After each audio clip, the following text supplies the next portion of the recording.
What's going on, everybody? So once again, it's another video log here from the road. I'm getting ready to start my next shift.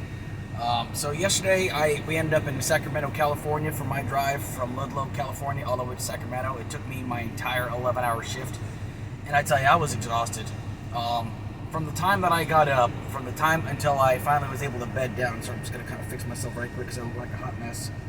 But from the time that I started driving and drove all the way up to Sacramento, we got to the yard in Sacramento, dropped off the trailer, picked up an empty trailer, did an inspection on that, took it to another yard, dropped that one off, picked up another trailer, and there was nobody else at that yard, but you know, that's because it's the weekend.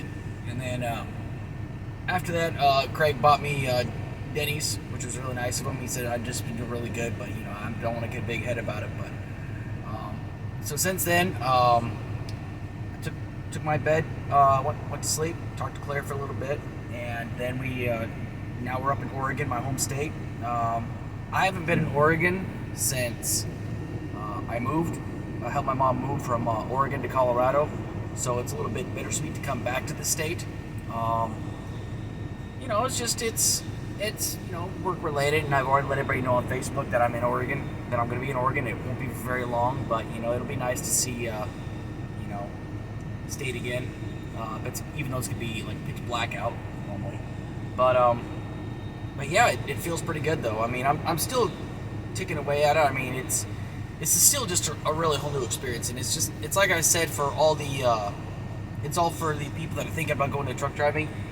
It's definitely something I would recommend because there's always a calling for more CDL truck drivers, but let me just tell you, it's not for everybody. Like, there's a lot of people out there that are wondering, like, why should I get into trucking? Well, first off, like I've always said, you know, when you get into trucking, it's, you know, it's one of the most important jobs in the country if you think about it, because like, it's like as my trainer Craig explained to me, if truckers stopped working even for one day, it would completely throw the entire country off balance.